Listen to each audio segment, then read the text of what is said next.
마가복음 1장 35절부터 37절입니다. 시작.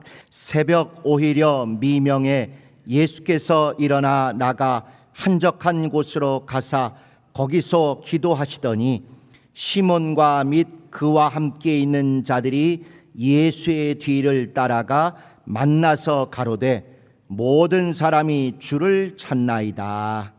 아멘. 우리 잘 아시는 예수님의 새벽 기도하시는 그 모습 성경 구절입니다. 그래서 오늘 함께 나누실 하나님의 말씀 제목이 주님의 새벽 기도, 우리의 새벽 기도입니다. 사실 이거 읽었으면 됐지 더 이상 무슨 설명이 필요하겠습니까? 주님이 새벽 기도 하셨으므로 우리도 합시다. 나도 하겠습니다. 이거면 모든 것이 다 되는, 정말 설교가 더 이상 필요 없는 그런 구절인 것 같습니다. 그래서 어떤 의미에서는 오늘 한번 우리가 이렇게 생각한 이유는 다시는 새벽 기도에 대한 설교는 필요 없이 그냥 우리가 하면 되겠다 하는 것으로 완성이 됐으면 좋겠다 하는 그런 생각이 듭니다. 그럼에도 불구하고 이제 이 여름에, 그리고 특별히 다음 주 월요일부터 2주간 있을 수련회를 위한 특별 새벽 기도를 염두에 두고 한번 우리 마음의 점검을 하고 할 수 있으면 일주일에 하루 이틀이라도 새벽 기도의 기쁨, 새벽 기도의 뿌듯함, 새벽 기도의 그 풍성함을 한번 체험하는 계기로 삼았으면 하는 그런 마음입니다. 그래서 주님의 새벽 기도, 우리의 새벽 기도입니다. 잘 아시는 대로 오늘은 좀 그래서 궁색한 얘기를 하려고 합니다. 새벽 기도를 안 해도 될 것 같은 이야기들을 좀 하려고 합니다. 새벽 기도 안 해도 조금 더 찔리거나 가책을 안 받아도 됨직한 그런 성경의 이야기들도 한번 같이 확인했으면 좋겠습니다. 그럼에도 불구하고 작은 것부터 주님을 온전히 닮아보겠다는 마음이 성령께서 우리 안에 심어주신다면 작게 새벽 기도를 출발해 봄직이 어떨까, 그런 소망이 있습니다. 잘 아시는 대로 주님이 습관을 쫓아 새벽 기도에 가셨다, 이런 기억들이 여러분에게 있으실 거예요. 그런데 여기 보면 주님의 새벽 기도에 습관을 좇는다는 말은 없습니다. 오히려 우리에게 혼합이 되고 짬뽕이 돼서 기억에 남는 건 뭐냐면 누가복음 22장 39절인가요? 예수께서 습관을 쫓아 감람산에 가심에 거기에 제자들도 주님이 있을 줄을 알더라. 심지어 가룟 유다도 병정들을 이끌고 주님을 잡으러 지금쯤 어디 계실까? 그때 GPS 핸드폰이 없어서도 어떻게 알았겠어요? 이 시간에는 감람산에서 철야기도 하실 것이다. 그걸 알기 때문에 가서 잡으러 간 거죠. 습관을 쫓아 주님이 하셨다고 성경에 기록된 것은 새벽 기도가 아니고 철야기도입니다. 새벽 기도 안 해도 되겠죠? 그럼 한번 생각해보세요. 그러면 주님이 진짜 새벽 기도 안 하셨을까? 습관을 쫓아 안 하셨을까? 하고 궁금해서 조금 이제 열심히 들여다본 사람들이 찾아내고 알아내기를 여기 나온 것이 번역이 조금 더 원어에 맞게 되었으면 하는 아쉬움이 있습니다. 원어로는 이게 계속적 용법이라 그래가지고 원어는 특별히 한 번만 하고 많은 것을 표현할 때와 습관적으로 계속할 때를 표현할 때가 구별되는 문법이 있어요.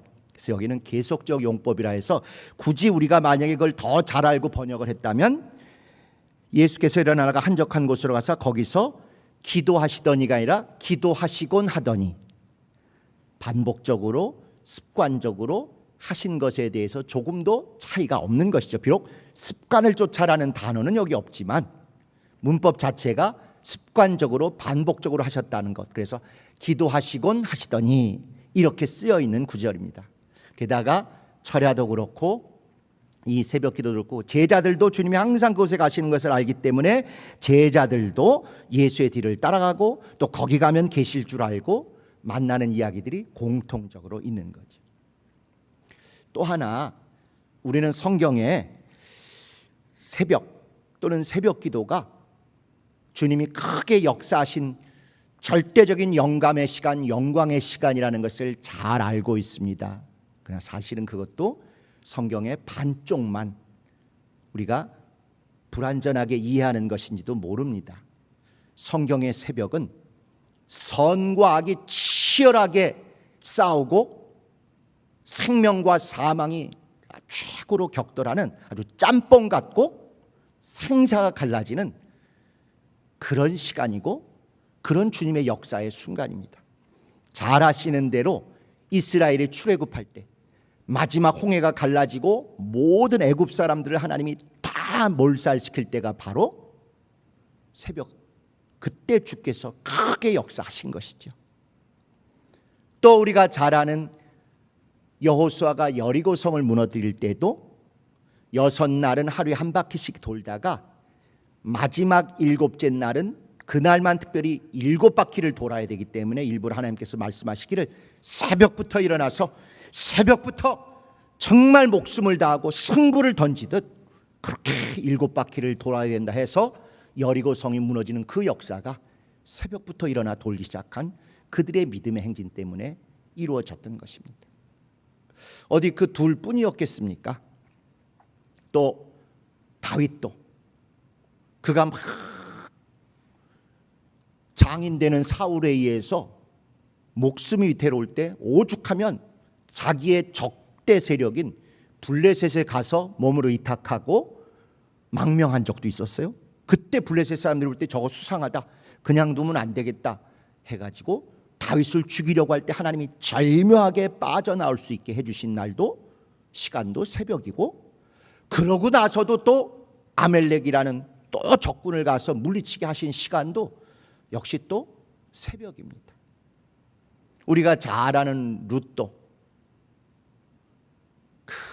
보아스라는 사람에게 은혜를 입고 인생의 큰 전환점을 이루고 나오고 완성하게 된 시간도 역시 새벽이에요. 뿐만 아니라 여러분 다니엘 잘 아시죠? 주일학교 아이들이 우리보다 더 잘 아는 다니엘도 사자굴에 들어갔다가 살아나온 건 아는데 그게 언제인가? 바로 밤새 사자굴에서 죽었을까 봐 그 이방 왕이 전전긍긍하다가 새벽 되자마자 막 가가지고 사자굴 확인해 보니까 다니엘 살아있는 걸 보고 그를 건져낸 시간이 그게 바로 새벽입니다. 은혜롭지요? 또 시편은 새벽에 대해서 여러 가지를 이야기하는 가운데 여러분이 잘 기억에 남으신 대로 하나님이 새벽에 도우시리로다, 새벽에 도우시는 하나님을 강조하기도 하고, 내가 새벽을 깨우리로다, 기도와 찬양과 말씀으로 새벽을 깨우리로다, 이런 구절들도 있고, 심지어 성경에서 제일 긴 119편에 보면 내가 새벽부터 주의 말씀을 구하나이다, 새벽에 어떤 맛있는 음식보다도 주의 말씀을 사모하오니 주소서 하는 그런 은혜로운 구절도 있어요. 우리가 많이 친숙하고 사모하는 그런 성경의 새벽에 역사하신 하나님의 사건들입니다. 그러나 성경이 그렇게만 돼 있지가 않죠. 새벽은 오히려 악한 사람들이 악을 최고로 도모하려고 함정을 파고 음모를 꾸미고 막 눈에 불을 켜고 찾는 그런 범죄의 시간인 것이 성경의 또 나머지 반쪽 이야기로 거의 비슷하게 섞여 있습니다. 삼손이 육체의 정욕을 쫓아 미혹에 쫓아 이렇게 살 때 그가 어떤 여인의 집에 들어가니까 그를 잡아 죽이려고 그 동네 사람들이 삼손 함정을 파고 기다렸다가 잡으려고 했던 게 새벽 시간이에요. 뿐만 아니라 성경의 가장 참혹하고 비참한 사건인 레위기 19장에 레위 제사장의 첩이 죽는 이야기가 나옵니다. 도대체 제사장인 첩이 있다는 것 자체도 말도 안 되는 이야기지만 그 첩을 데리고 몰래 여행 다니는 엉터리 같은 짓을 하는 것도 모자라서 심지어 못된 사람들에게 자기 목숨 건지겠다고 그 첩을 내주고, 그랬더니 밤새 그 수많은 남자들이 그 첩을 정말 몹쓸 짓을 해서 그 첩이 밤새 시달려 겨우 살겠다고 버둥거리고 기어와서 자기 집 앞에 도착해서 목숨이 끊어진 그 순간이 새벽입니다. 은혜와 생명 주의 위로와 사랑이 넘치는 줄만 알았던 그 새벽 시간에 성경에 가장 참혹한 레위인의 첩이 그렇게 막 갈갈이 찢기고 짓밟히고 결국 목숨이 끊어지는 그 사건이 새벽에 일어나는 거예요. 욥기에는요, 아예 욥이 고백하기를 새벽에는 살인자가 죽일 자를 찾아 돌아다니나이다. 아주 이렇게 고백할 정도로 성경의 새벽은 그렇게 은혜롭거나 풍성하고 충만한 것만 있는 시간이 아닌 것이죠. 심지어 호세아서에 보면 하나님께서 직접 내가 저 범죄한 이스라엘의 왕들을 새벽에 멸절시켜 버리겠다. 아주 하나님이 직접 그렇게 새벽 시간에 이스라엘 왕을 죽여버리시겠다고 약속을 하실 정도입니다. 어찌 보면 이 모든 것을 다 합친 것보다 더 참혹하고 더 처절한 새벽의 악의 행태가 바로 우리 주 예수 그리스도를 잡아 죽이려고 모의하는 장로들과 제사장들, 서기관들, 못된 유대인의 권력자들의 모습일 거예요. 새벽에 모여가지고 어떻게든지 예수 잡아서 오늘 끝장내자. 우리는 율법을 지키기 위해서, 거룩하기 위해서 저 관정에 낮에 안 들어가야 되니까 이 새벽에 확실히 끊어내고 거기에 안 들어가도록 이렇게 하자. 이게 성경이 묘사하고 있는, 열거하고 있는 새벽의 악의 모습들입니다. 주를 살해하고 잡아 죽이고 재판에서 억울하게 그분에게 누명을 씌우려는 최악의, 인류 최악의 음모가 바로 이 새벽에 벌어지는 거예요. 그래서 주님의 새벽은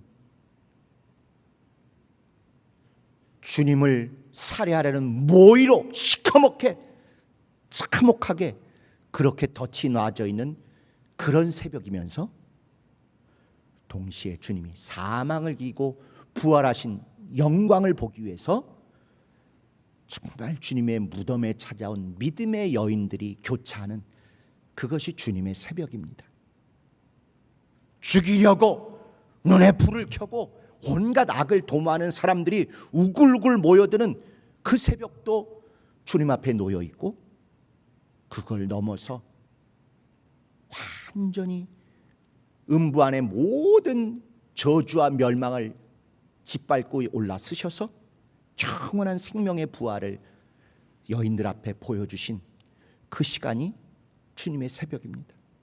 뿐만 아니라 사도들도 사도행전 5장에 보면 감옥에 갇혀 있다가 하나님이 천사를 보내셔서 그들을 이렇게 추록할 수 있게 해주셨어요. 그러면서 너희 또 잡히면 죽으니까 가서 잘 숨어 있어. 이러셔야 정상일 텐데 지금 이 새벽부터 성전에 가서 사람들에게 복음을 전해 이렇게 말씀하십니다. 그랬더니 방금 목숨이 끊어질 것 같은 감옥에서 주의 이적으로 추록한 또는 탈옥하게 된 이 제자들이 두려움을 무릅쓰고 담대함을 가지고 또 잡혀 들어갈 걸 뻔히 알면서도 성전에 가서 예수께서 부활하셨다. 예수께서 우리 죄를 담당하셨고 피 흘려주심으로 우리 모두가 구원받았고 하나님의 영광에 참여할 수 있게 됐다. 이 복음을 전한 시간이 바로 새벽입니다. 주님의 새벽은 평온하고 조용하고 무난하고 안전하고 은혜로운 새벽이 아니었던 거예요. 주님을 죽이려는 온갖 음모가 그냥 촘촘한 그물처럼 그렇게 올가미로 주님을 기다리고 계신 가운데 주님은 부활하셨고 그분을 어떻게든지 영접하고자 하는 여인들, 믿음의 여인들이 와서 주님을 배웠고, 사도들도 주님이 부활하신 그 새벽에 우리가 감옥을 두려워하지 않고 복음을 전하다 다시 잡혀가고 다시 죽게 돼도 조금 더 후회가 없다고 그렇게 당당히 드러낸 새벽이 주님의 새벽입니다. 우리 대한민국의 새벽, 서울의 새벽, 우리의 새벽은 어떻습니까? 조용하고 깨끗하고 아름다운가요? 일어나 보신 분들은 아십니다. 상쾌한 마음으로 골목을 나서자마자 어떤 인간이, 어떤 개가 토해냈는지 그냥 걸쭉지근한 것이 문 앞에 널려 있지요. 온갖 쓰레기, 온갖 더러움, 온갖 몹쓸 것들이 골목을 채우고 있고 도로에 가득 차 있습니다. 온갖 범죄, 온갖 죄악, 온갖 더러움이 가득 차 있는 곳이 대한민국의 서울, 대한민국의 새벽, 서울의 새벽, 우리 주변의 모습이에요. 또 그런 것만 있지는 않습니다. 물론 그 새벽에 정말 대한민국을 지탱하는 게 누구인가를 알게 해주시는 청소하시는 분들, 새벽같이 출근해서 일을 하시는 분들, 또 밤새 힘을 다하여 철야로 일하고 지친 몸을 끌고 가정으로 돌아오는 그런 분들의 모습, 그리고 영락없이 여기에 작은 성경 가방을 끼고 총총 걸음으로 신호등을 건너고 골목을 돌아서 교회로 들어가는 새벽기도 용사들이 짬뽕처럼 범벅이 돼 있는 그것이 대한민국의 새벽, 서울의 새벽, 또 우리 이웃의 새벽입니다. 정말 이 새벽이라는 것이 누가 과연 우리 대한민국을 지키는가? 청와대가 지키지 않습니다. 더욱이 군인들이 지키는 것도 아닌 것 같아요. 새벽에 북한에서 넘어와도 잡아내기가 쉽지 않죠. 심지어 새벽같이 와서 그 초소에 똑똑똑똑 노크를 해야 겨우 알아볼 정도의 노크 기술이 있을 정도로 피곤하고 힘든 그 군인들이 다 할 수 있는 것이 아닙니다. 오죽하면 성경에 시편에 말씀하시기를 하나님께서 깨어서 우리를 보호하고 지켜주시지 아니하시면 파수꾼의 경성함이 허사로다. 아무리 전자장비 좋은 것 갖다 놓고 아무리 수많은 사람이 눈에 불을 켜고 지키는 것 같아도 하나님이 지켜주시지 않으면 파수꾼의 경성함이 허사랍니다. 하나님을 부르고 그 하나님의 보호를 간구하며 그 하나님이 불꽃 같은 눈동자로 우리를 지켜봐 달라고 간구하는 기도의 용사, 새벽 기도의 용사들이 있었기 때문에 그 하나님의 보호하심으로 비록 파수꾼도 졸고 군인도 졸고 모든 사람들이 피곤해 있는 그 새벽이라도 하나님의 보호와 은혜 가운데 우리가 가정이 그리고 교회가 안락을 누리며 살 수 있게 되는 것이죠. 새벽에 이렇게 처절하게 선과 악이 최고의 대결을 하고 막 갈등을 하고 충돌하기 직전 대한민국을 지키고 하늘나라를 지키고 교회를 지키는 그것은 경찰도 군인도 아니고 청와대도 아니고 정치인도 아닌 바로 새벽기도 용사들입니다. 새벽기도 하는 사람에게는 전날에 성결함이 있습니다. 내일 내가 새벽기도 갈 사람이 전날에 술 먹고 담배 피고 또는 사람들과 막 싸우고 밤늦게 돌아다니고 홍대 왔다 갔다 하고 그러겠어요? 전날에 성결함이 있습니다. 당일에 뿌듯함이 있습니다. 정말 새벽기도 마치고 예배당 문을 나와서 딱 떠오르는 햇살을 맞이하는 순간 내가 뭔가 했다. 주님이 정말 나를 받으셨다. 주님이 진짜 내 기도 응답하시겠구나. 당일에 뿌듯함이 있습니다. 그리고 응답이 넘쳐날 내일의 풍요함이 있습니다. 새벽기도는 적어도 3일을 온전히 주 앞에 봉헌할 수 있는 최고의 지혜입니다. 전날의 성결함, 당일에 뿌듯하게 시작한 그 뿌듯함, 내일의 풍요함이 새벽기도를 마친 사람들 심령에 그득합니다. 새벽을 깨우고 새벽에 기도하는 그 모습에서 진짜 우리 삶의 중심이 예수 그리스도가 고백되는 것이죠. 내 생활의 중심이 예수 그리스도이심을 온전히 몸으로 드러내는 것입니다. 세상의 중심이 청와대도 아니고 군인이나 경찰도 아니고 새벽 기도에 우리의 기도를 들으시는 그분이심을 우리가 정직하게 고백하는 것입니다.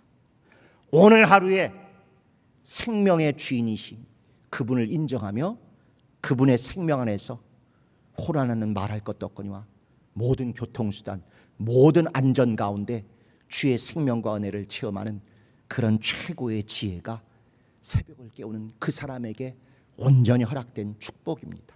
그래서 정말 선악의 갈림길, 선도 새벽에 온전한 열매를 드려야지만 악도 이를 악물고 어떻게든지 악을 성사시키려고 눈에 불을 켜고 쫓아다니는 그 새벽, 선악의 갈림길 충돌 현장에서 선의 주인이신 하나님의 승리를 경험하는 순간이요, 거룩과 세속의 절대적인 대결에서 당당하게 거룩을 택하고 거룩의 영광을 드러내는 그런 순간이 새벽인 거죠.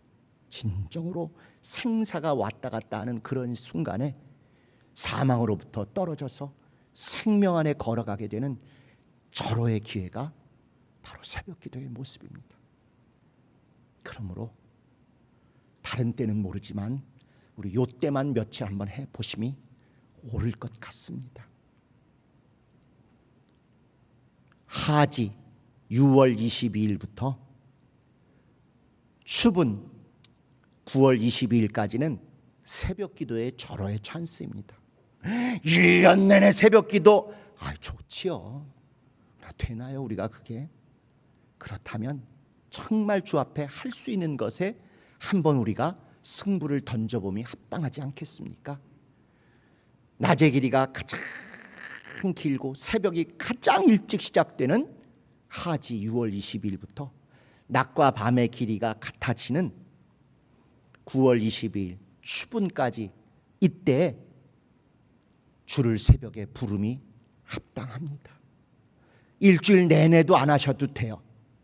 일주일에 하루 내지는 이틀씩만 여러분의 여건에 가장 합당한 날에 새벽을 깨우시고 새벽에 주님을 온전히 불렀으면 좋겠습니다.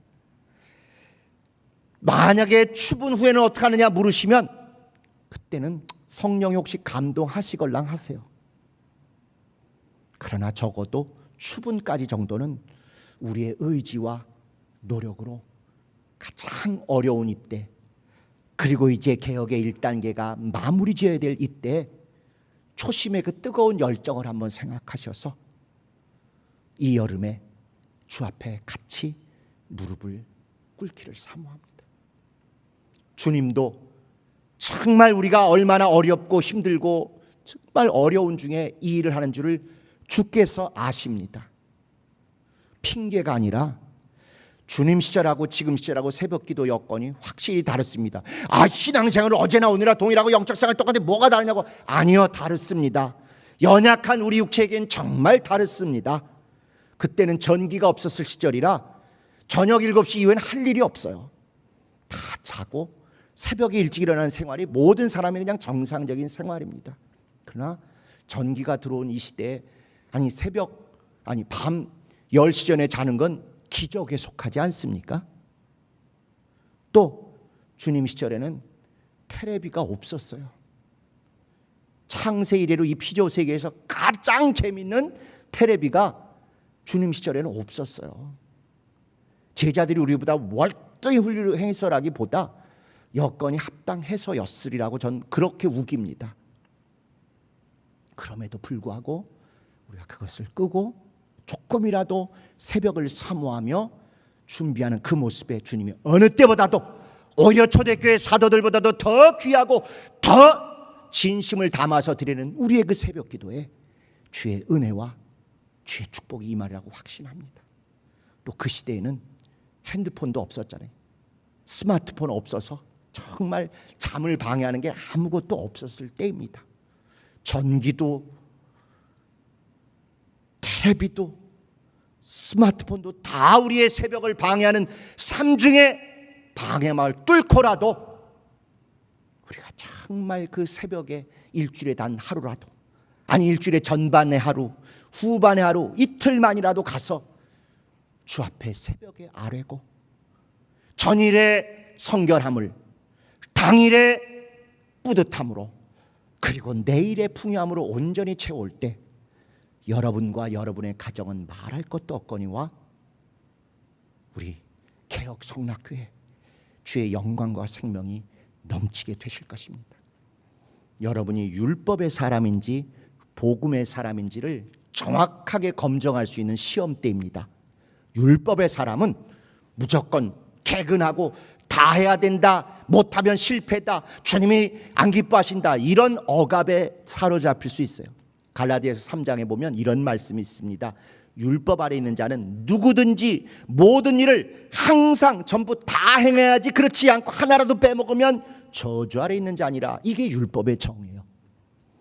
복음은 못한 것을 추궁하고 혼내시는 게 복음이 아니고, 전혀 하지 않던 것을 새롭게 하나라도 시작한 그것을 보시고 잘하였도다, 착하고 충성된 종아, 네가 정말 그 어려운 중에 새벽을 깨우고 나와 한 그 간절한 기도에 내가 응답하마, 책임지마, 역사하여 너의 큰 믿음이 상달되게 하마, 이렇게 드러내시는 것이, 그것이 복음의 원리입니다.